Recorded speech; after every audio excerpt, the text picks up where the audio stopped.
Vítajte v zákulisí spoločnosti Freevision. Poďte sa s nami pozrieť, ako môžete vytvoriť pre vašu firmu alebo startup inovatívne aplikácie a riešenia. Vítajte pri prvej epizóde nášho podcastu. Je to náš prvý diel, uvidíme, ako to dopadne. Moje meno je Michal Holý, som projektový manažér, no a so mnou tu dnes sedia kolegovia zo spoločnosti Freevision. Je tu so mnou Ahmed Al-Hafud. Čaute. Ahmed je CTO, backendový tech lead a jeden zo spoluzakladateľov. No a ešte je tu Ľubo Kukuča. Čau. Ahojte. A Ľubo je CEO a Business Development Manager. Chalani, každý z nás má vo vrecku mobilný telefón a v ňom desiatky aplikácií. Ak ste sa niekedy zaujímali o to, ako taká aplikácia vzniká, alebo dokonca vo vašej firme zvažujete, vážení posluchači, možno aj vy nejaké vytvorenie vlastnej aplikácie, ktorá vám má priniesť nové tržby alebo zákazníkov, tak tento podcast je práve pre vás. Dnes sa spolu budeme rozprávať a nahliadneme do zákulisia vývoja aplikácií a budeme sa baviť o tom, čo by ste mali riešiť so svojím dodávateľom ešte pred začiatkom spolupráce. Porozprávame sa o tom, na čo by ste si mali dať pozor, aby peniaze, ktoré do projektu vložíte, neboli vyhodené. No a na záver si povieme, či je vhodné dodávateľovi rovno povedať, aký máte rozpočet na váš celý projekt, alebo si tým len uškodíte. Poďme na to. Ľubo, ja sa ťa rovno spýtam, keďže ty si v takomto prvom poli priamo s tými zákazníkmi a stretávaš sa s nimi. Prečo by si vlastne mal niekto dať vytvoriť aplikáciu na mieru? Díky. Tak vždy ten zákazník rieši nejakú potrebu. A to je asi aj to slovo a ten point, okolo ktorého sa budeme dneska točiť dosť. Alebo tá potreba rieši buď nejaký konkrétny problém, na ktorý on prišiel, alebo niekto z jeho okolia. Prípadne nemusí to byť len potreba, nemusí to byť len problém, ale tá potreba môže byť aj zefektívnenie niečoho, čo už funguje. Čiže to nemusí byť len, že ideme niečo úplne nové vyrobiť? Hej, presne. Dneska už to je veľa príkladov z nedávnej minulosti, kde nový startup nahradil nejaký iný existujúci startup len preto, že to urobil lepšie, alebo efektívnejšie, alebo nejakým spôsobom inak uľahčil tomu zákazníkovi tú cestu tým procesom nejakým. Čiže tá potreba môže byť buď problém, alebo to môže byť niečo, čo ešte vylepší niečo, čo už celkom funguje. A prečo by som mal niečo vylepšovať, keď mi to funguje? Ahmed, možno skús ty. Jasné, no tak väčšinou je za tým zefektívnenie práce ľudí, hej. Ako tie aplikácie môžu veľmi pomôcť tým ľuďom skrátiť čas pri nejakých úkonoch, ktoré robia každý deň napríklad, alebo aplikácie môžu pomôcť pri čistení dát, hej. Proste keď sa zbierajú nejaké dáta, tak napríklad pomocou nejaké aplikácie vieme zjednotiť to, akým spôsobom sa to robí. Viete povedať nejaký príklad, lebo ja si to napríklad neviem predstaviť. Možno, že nás počúva teraz niekto, kto není úplne tak zažratý do tej sféry, ktorú my riešime, že aké čistenie dát máš možno na mysli, alebo nejaké zbieranie. O čo môže ísť z praxe? Jasné. Takže veľmi často je to spojené aj s digitalizáciou samotnej spoločnosti, napríklad pri odstraňovaní papierovej agendy.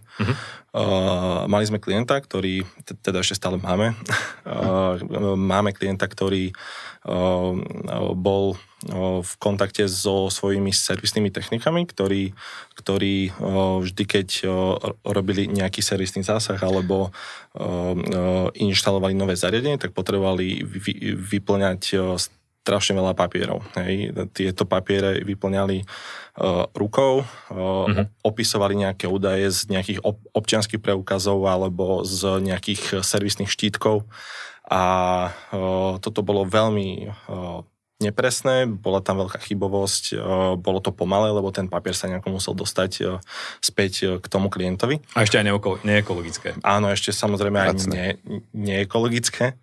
A vlastne pomocou aplikácie teda sme dokázali tento proces zefektívniť tak, že už pri tom zadávaní sme vedeli kontrolovať správnosť údajov, dokázali sme rýchliť to doručenie tohoto dokumentu alebo tohto záznamu ku klientovi a vlastne výsledkom bolo, tuším, že až 80% odstránenie papierovej agendy u klienta prvý rok a tie ďalšie roky sa to len zlepšovalo. Takže...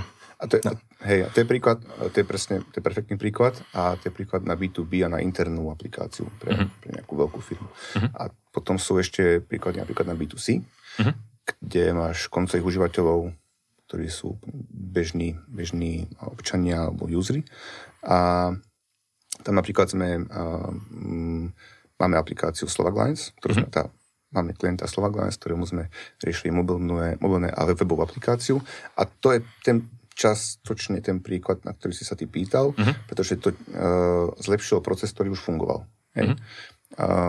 Častočne fungoval ten proces offline, čiže kupovanie... Niekde priamo na nejakej autobusovej zastávke alebo na nejakých predajných miestach. Neviem, mali oni predtým webovú stránku na nákup? Nie, tam sa v podstate lístky kupovali iba za prepaškou. Takže to nás sa kompletne digitalizovalo. Že nie čiastočne. No ale to je jedno. Pointa je, že tam taktiež došlo k výraznému zvýšeniu efektivity a aj ďalších faktorov, ktoré jednoducho zvýšili aj predajnosť, aj ďalšie čísla zvýšili. Áno. Čiže B2C príklad, B2B príklad. Dobre, toto, čo ste povedali, to sú v podstate nejaké väčšie firmy, ktorým už niečo funguje a chceli to, povedzme, zdigitalizovať, teda vytvoriť nejakú buď aplikáciu alebo niečo vylepšiť. Ale čo taký bežný človek? Ja by som dnes dostal nápad a chcem apku. Prídem za vami a čo sú štandardne možno, že tie očakávania, čo majú takíto ľudia, ktorí prídu do Freevision a chcú aplikáciu? Jasné. Tak tam sa treba v prvom rade pozrieť na to, či si ten človek... Ten nápad je vždy super. Ale hneď potom treba urobiť nejaký aspoň mini research. Teda výskum. Áno, výskum toho, čo už na tom trhu existuje. Lebo mnohokrát sa nám stalo, že skutočne prišiel zákazník, človek s nápadom a s dobrým nápadom, ale keď sme sa o tom bavili na nejakej konzultácii spoločnej úvodnej, tak sme zistili, že už riešenie na toto existuje a ten jeho nápad neprináša žiadnu pridanú hodnotu tomu, čo už existuje. Alebo teda ten jeho nápad možno nerieši tú potrebu tak, aby dával zmysel do toho investovať také veľké prostriedky na samotný vývoj. Ale ak teda to dáva zmysel, tak potom už za tým následuje celý proces, ktorý asi budeme dneska riešiť, kde sa potom definuje, ako by to malo vyzerať ďalej. To je vlastne tá príprava. Mám to aj ako ďalší bod, kľudne to môžeme rovno rozobrať.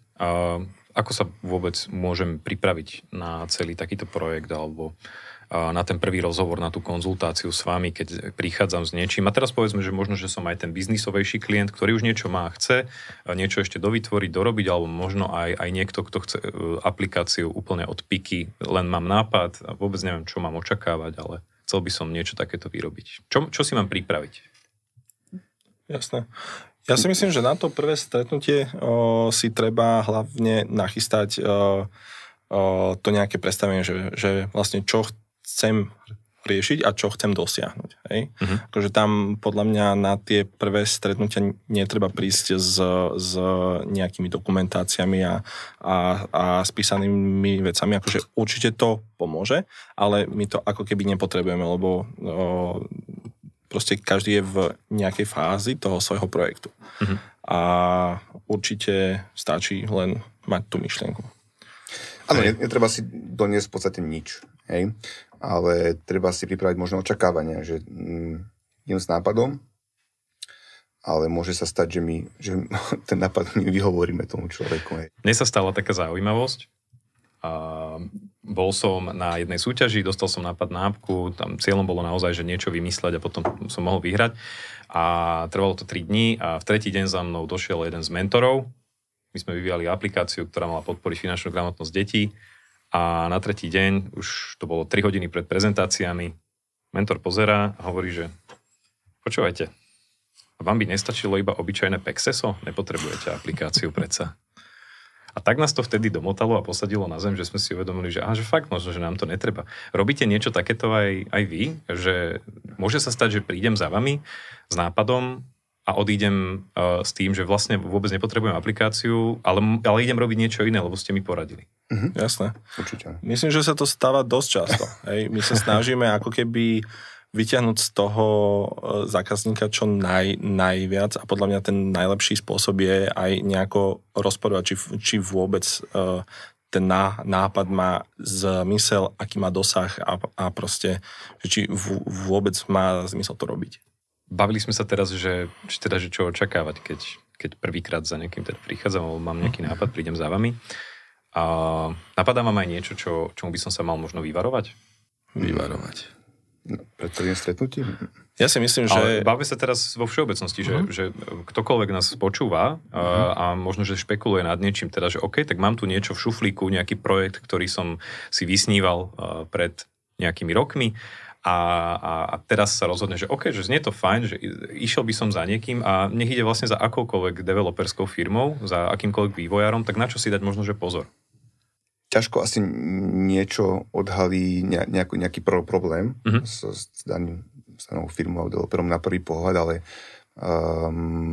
pri tom prvom stretnutí sa zamerať na tom úvodnom stretnutí, sa zamerať na to, ako možno ten developer alebo ten človek, čo sedí oproti, reaguje na ten jeho nápad a či nemal by sa mu asi fakt snažiť na prvom stretnutí predávať svoje služby v tomto konkrétnej problematike, ale fakt riešiť s ním zmysel. A tú potrebu zase sa vraciame späť k tomu, že či ten jeho nápad, tá myšlienka skutočne rieši niečo, nejaký problém, alebo teda nejaké zlepšenie niečoho, alebo či sa mu fakt snaží len povedať, že áno, spravíme vám všetko, ale výsledný produkt vôbec nemusí mať trhový potenciál. Ja by som tomu ešte možno doplnil, že čím viac otázok, tým lepšie. Čím viac sa ten dodávateľ teda mi pýta, tak tým je to lepšie, lebo tam sa vie odhaliť veľmi veľa vecí, ktoré možno toho klienta nenapadnú. Dobrým signálom je, aj keď vám bude milé, keď rozprávame toho klienta. Že nie sú tie stretnutia vedené tak, že so všetkým súhlasíme a iba pritakávame, ale veľakrát mu jednoducho oponujeme a povieme, že nemyslíme si, že... Hráte takého, alebo teda hráme, lebo na niektorých som aj ja, diablovho advokáta. Akurát, že nehráme, lebo reálne to vedieme týmto spôsobom, hej?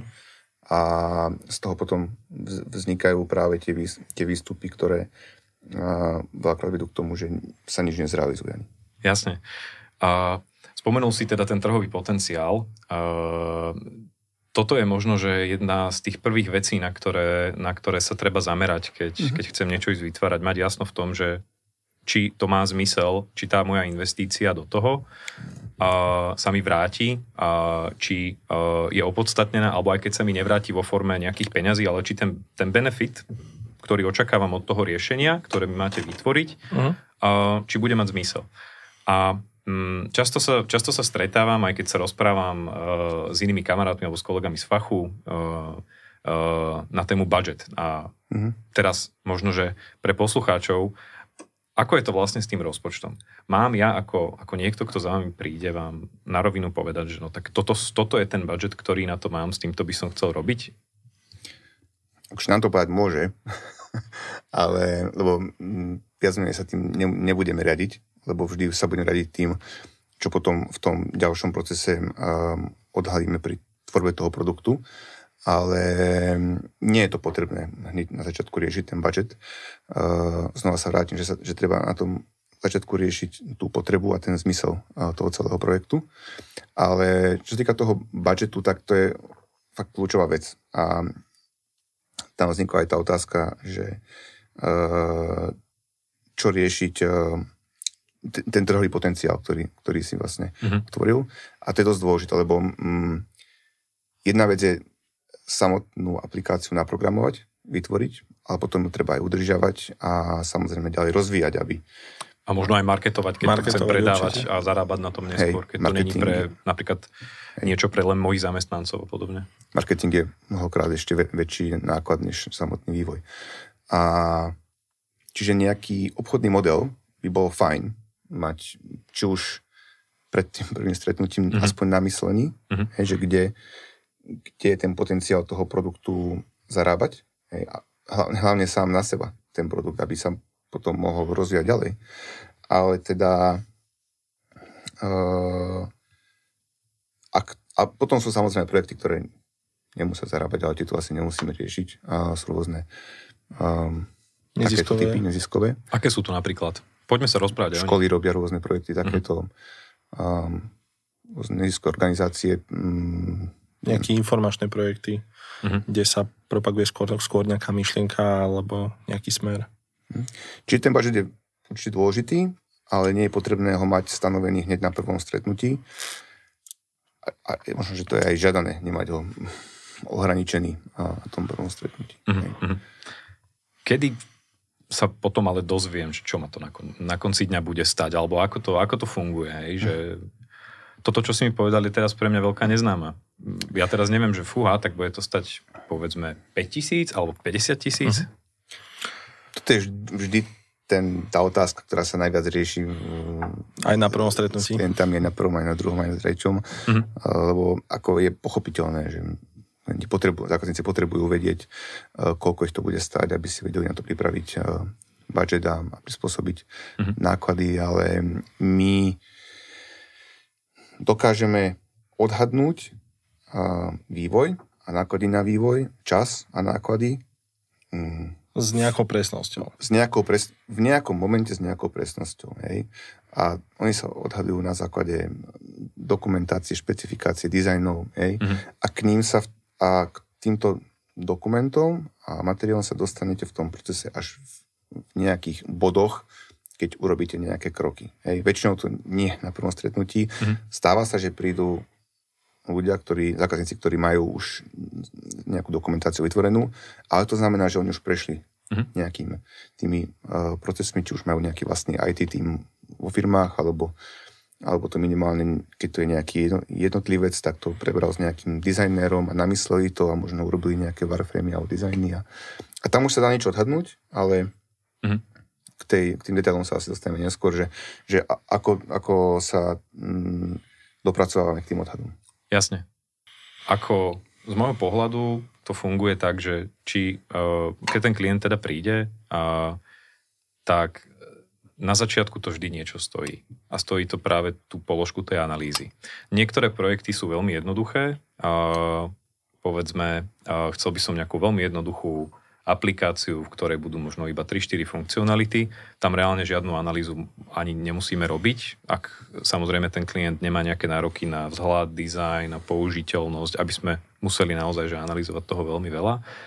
Ale v prípade, že je to niečo komplexnejšie, tak to zabere čas, pretože my sa musíme jednak pozrieť na to, že či nejaká konkurencia vôbec existuje.